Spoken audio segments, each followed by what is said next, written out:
The question on everyone's mind this Game of the Year season is about which was the better game, God of War Ragnarok or Elden Ring. And while I understand where it comes from, two AAA juggernauts pushing industry standards in game design, polish, and scope, 2022 presented way more interesting matchups, in my opinion. Like Sonic Frontiers versus Pokemon Scarlet, for which broken game can sell more copies. Or Overwatch 2 versus Madden 23, for which game can iterate the least from their previous title. There's also the battle between Balan Wonderworld 2 versus Arson, for which crime will Yuji Naka commit next. The Blessing Show's non-Game of the Year awards are about the lesser-known categories, the categories that Jeff Keighley and IGN refuse to acknowledge. So without further ado, let's break down what's up with the 2022 non-Games of the Year.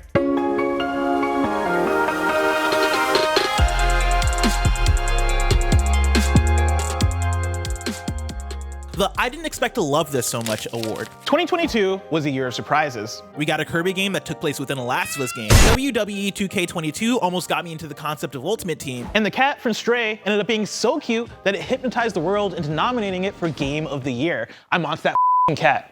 This was the year of unexpected faves for me, and for this award, I gotta shout out a few in particular. I doubted multiverses from day one. Smash clones tend to have a low ceiling for quality, and yet multiverses made up for it in fun gameplay, a focus on online progression, and a ridiculous character roster featuring LeBron James and Super Saiyan Shaggy. Need for Speed Unbound was another surprise, being the first Need for Speed to hook me in since the PS2 days, and all it took was the power of anime and ASAP Rocky. But the winner for this category has to be Live Alive, an HD 2D remake of a Super Nintendo RPG never released in the West. When it was announced, I didn't originally have intentions of even picking up Live Alive, but the art style was enough to pique my interest. Upon booting it up, I couldn't pull myself away from it. The charming characters and fun stories turned Live Alive from a game I'd never heard of to a game I'm gonna remember forever.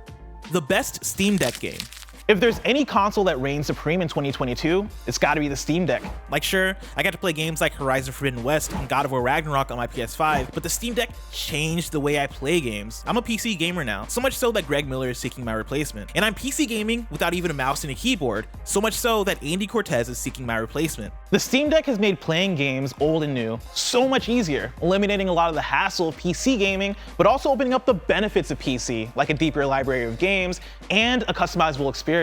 I've gotten into games like Rogue Legacy 2 and Vampire Survivors, went back to games like Death Stranding and Inscription, and even played some of my favorite classics like Donkey Kong 64 and NBA Street Volume 2. My Steam Deck Game of the Year, though, is none other than Neon White. Neon White is a first-person action game, all about speedrunning to the end of each level as quickly as possible. It's brilliantly designed, but also addicting enough that it was great having it on the go. Plus, the various control schemes available on the Steam Deck made it perfect for tweaking how I play. The worst Square Enix game title. I'm convinced Square Enix names their games the same way Donald Glover picked Childish Gambino as his rap persona, by using a name generator they found online. And while I love games like Live Alive, I'd be lying to you if I said I was 100% sure on pronouncing Live Alive right. This year from Square Enix, we got Harvestella, DioField Chronicle, Stranger of Paradise Final Fantasy Origins, Crisis Core Final Fantasy Reunion, Romancing Saga Minstrel Song Remastered, Star Ocean The Divine Force, Triangle Strategy, Voice of Cards The Beast of Burden, and Dazzling Warrior The Sacred Rune in the Plastic World. That last game is actually made up. I got it from a JRPG name generator, but for a split second,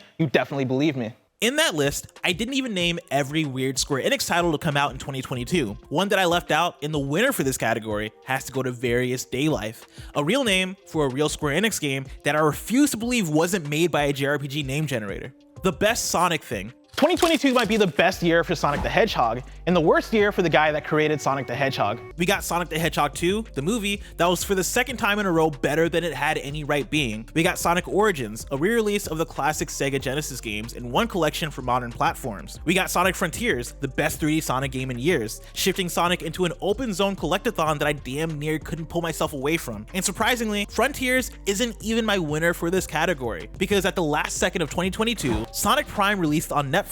It's an 8-episode animated series that is shockingly good. It's all of the Sonic characters you know and love, along with a bunch of fan service including many video game references, combined with a really good story invoking concepts from Into the Spider-Verse. I watched the first episode just to check it out, and the next day I binged the rest of the series. It's that good, and it cements the fact that there's never been a better time to be a Sonic fan. Now give me Sonic Mania 2. The worst trend.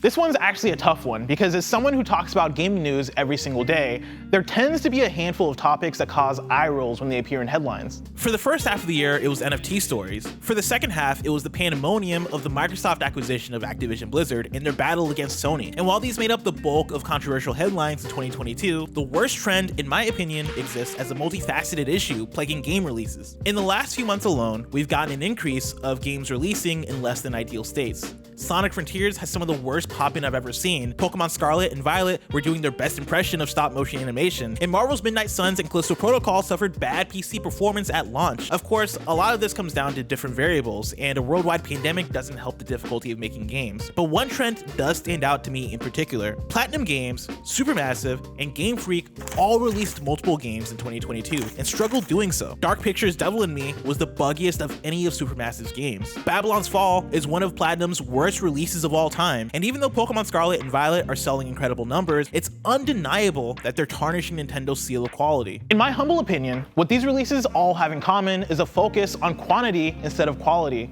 a focus on hitting deadlines instead of releasing the best product possible. And I understand the business of video games and why 10 million sales for Pokemon might mean that releasing in this state at this time is a good move for sales, but it's the worst trend because very obviously it's a bad move for the games themselves. The most underrated indie game in a year of underrated indie games. 2022 was dominated by indie releases, a lot of which have gotten their flowers. I can't stop talking about my love of Sifu, and Stray even got nominated for Game of the Year at the Game Awards, and I still don't trust that cat. Even though there are plenty of games that I feel are underrated, like Tinykin, a stylish 3D platformer, or even something like Melatonin, a chill little rhythm game, there's one indie that I will describe as criminally underrated, and that's Patrick's Parabox. Patrick's Parabox came out early in the year, and is a puzzle game dealing in pushing boxes in recursive design. The space that you're in is often the same as the box that you're pushing, meaning you'll move in and out of these infinitely repeating spaces to solve puzzles that seem complex, but are intuitive once you get the hang of it. It's a game that makes you think outside the box, and it's a game that deserves as many flowers as many of this year's best indies. The PS3 Protagonist Award. Remember during the PS3 and Xbox 360 era where we got a bunch of games filled with protagonists who all just seem like clones of the same boring man with short hair? Well, 2022 is trying to give 2007 a run for its money. We got characters like Jacob Lee from Callisto Protocol, who honestly would be fine if he had any personality going for him. He's like a default creative character with incredible graphics. On that same note, I want you to close your eyes and imagine Aiden from Dying Light 2. Did you guess that this is him? If you did, you guessed wrong because this is actually him. That is also a lie. This is Aiden. I played through this game 1.5 times and I had to double check to make sure I was grabbing an image of the right guy. Part of me wants to give this award to Joel from The Last of Us Part 1, a literal PS3 protagonist, but even he is beaten out by the one and only Jack from Stranger of Paradise Final Fantasy Origin, the true winner of this category. Not just because his one-note writing means he's hell-bent on killing chaos and nothing else. All I care about is seeing chaos dead. But because he's the only character this year to listen to Limp Bizkit on an iPhone, and if that isn't taken straight out of 2007, I don't know what is. Best in-game choices. There's nothing I love more in a game than dialogue choices, choose your own adventures, and the consequence that your favorite character might die because you f***ed up. The Quarry definitely brought this last year, with a return to that Until Dawn feeling. But my winner here is As Dusk Falls. Every choice in this game feels substantial. Do I protect my wife or my child? Do I rush the bad man with a gun or do I leave him be? Every decision feels life or death, and I constantly stressed over the fates of my main characters as they're trapped in a Breaking Bad level scenario just looking for a way out. Also, shout out to my guy Game Informer's Alex Van Aken for starring in this game. And now it's time for this year's most prestigious award, the 2022 Non-Game of the Year Game of the Year Award. Game of the Year 2022 comes down to only 2 games, and those games are Stray and Kirby and the Forgotten Land. Although I imagine some outlets could end up giving it to Elden Ring or God of War Ragnarok. That said, the non-Game of the Year award is about honoring a game that deserves to be in those conversations alongside the Sifus, Horizons, and Plague Tales of the world. And there was one game last year that I'm utterly blown away hasn't gotten more of the conversation it deserves,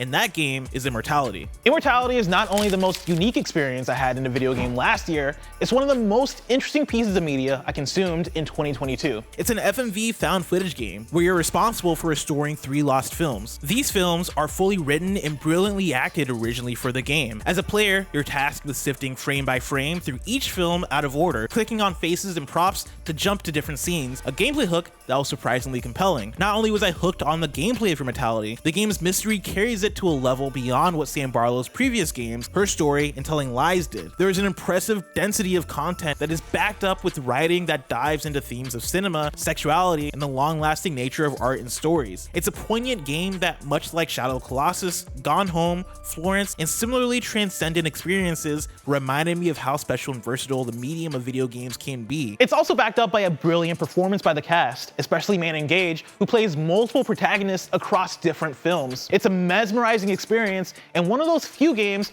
I would love to erase from my memory just so I could play it again. And here to accept this award is Manon Gage, the brilliant actress behind the main character of Immortality. Manon, take it away. Thank you so much. What do you mean non-game of the year? What does that mean? Thank you so much for watching The Blessing Show. This episode is just the first of a brand new season. We'll be back not too long from now with another episode that you won't want to miss. So stay tuned right here on youtube.com/KindaFunnyGames and let us know in the comments below what some of your non-game of the year awards are. Until next time, it's been our pleasure to serve you.